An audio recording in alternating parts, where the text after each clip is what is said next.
Apa itu diskriminasi? Di artikel, aku mendapatkan bahwa diskriminasi adalah sikap membatasi seseorang yang didasarkan pada pembedaan manusia atas dasar suku, ras, golongan, status sosial, status ekonomi, dan banyak lainnya. Kenapa aku bercerita tentang hal ini? Karena aku pernah merasakan dan sering melihat langsung kejadian diskriminasi terhadap orang. Dan itu sangat membuat aku ingin berbicara di dalam video ini. Jadi apa yang aku ucapkan itu benar-benar dari sudut pandangku.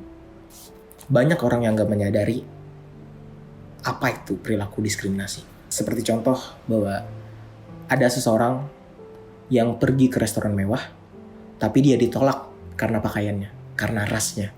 Mungkin teman-teman bisa membantu aku untuk memberikan jawaban kenapa diskriminasi itu bisa terjadi dan sering terjadi.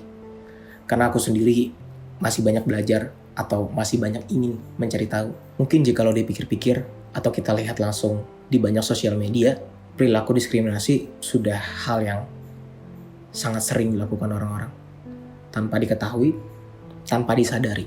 Karena jujur, sampai sekarang aku sangat jarang atau mungkin udah gak pernah lagi ke tempat-tempat yang restoran, kafe, mall, atau tempat-tempat yang bisa dikatakan mewah lainnya. Aku lebih sering pergi ke tempat warkop sama teman-teman. Aku bisa membedakan ketika pergi ke tempat kafe, ketika aku masuk, gak tahu kenapa orang-orang langsung ngeliatin atau kita diliatin dari pakaian, dari makanan apa yang kita beli. Dibanding ketika aku ke warkop, aku nyantai dengan beli kopi, ditemani teman-teman yang sedang merokok. Iya beda lah. Dan teman-teman kayaknya juga pasti tahu rasanya gimana. Maksudnya ketika aku berbicara seperti itu, bukan maksudnya aku mengatakan bahwa tempat kafe itu banyak hal diskriminasi yang terjadi. Enggak, itu emang dari pengalamanku sendiri. Pernah juga ada cerita ketika aku dan teman-teman, kami itu adalah pembuat film. Ketika film kami ditayangkan di sebuah mall dan kami mendapatkan voucher gratis di restoran, tapi kalau aku nggak bisa sebutin nama restorannya apa. Di situ kami seneng dong, karena kami dapat voucher yang berharga 200.000, walaupun nggak banyak, tapi kita bisa lah beli makanan yang enak-enak dan bisa dikatakan itu makanan mewah. Tapi ketika sampai di situ, ketika aku sama teman-teman datang ke tempat restorannya dan aku langsung ngobrol sama si penjaga restorannya, aku bilang, "Mbak, ini vouchernya kami bisa dipakai kan?" Terus nggak tahu kenapa mbaknya langsung ketawa. Bisa mas, tapi kalau harganya melebihi dari si harga voucher ini, masnya nanti akan bayar. Saya tahu saya nggak sebodoh itu, tapi ya udah nggak apa-apa lah, wajar.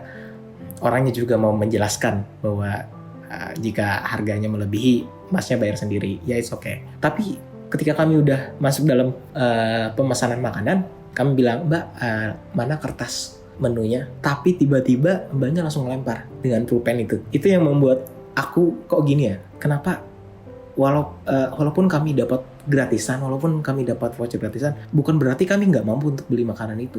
Ada juga perempuan-perempuan yang tidak bisa diterima dalam suatu pekerjaan karena pekerjaan itu lebih memilih gender laki-laki dan banyak hal yang lainnya. Aku pikir diskriminasi itu sering terjadi di negara-negara luar. Tapi yang kuyakini bahwa Indonesia berisi orang-orang yang sangat beradab, berisi orang-orang yang sangat sopan. Selain pembuat film, kami pun juga freelance. Kami memberikan jasa kepada orang-orang dalam pembuatan video iklan, company profile, pre-wedding, atau hal yang lainnya yang bersangkutan dengan video. Disitulah aku banyak belajar tentang orang-orang yang tidak ingin membuat apa yang dia bikin itu mendiskriminasi orang-orang.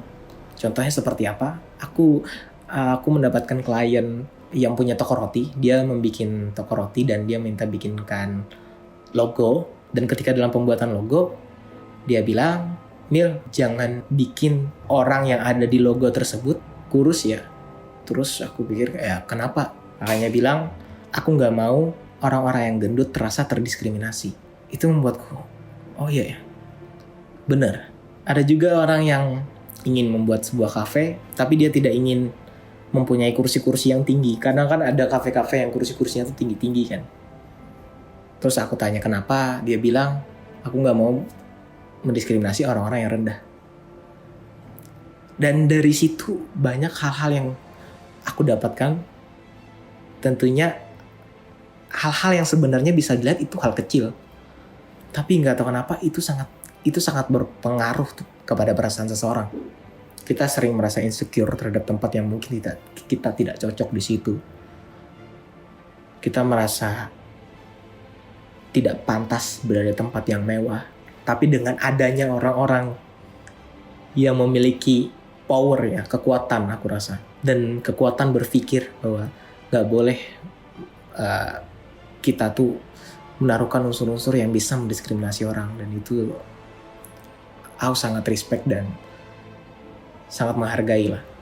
Ada juga dalam pembuatan video iklan Spring Bed, kami dapat revisi kan ketika kami udah jadi video iklannya, tapi kami dapat revisi. Terus kami tanya revisinya apa, karena aku dan teman-teman mikir ini udah keren banget. Dan kliennya bilang, aku cuman mau ada titel di dalam sebuah video itu supaya orang-orang yang tidak bisa mendengar setidaknya dia bisa melihat.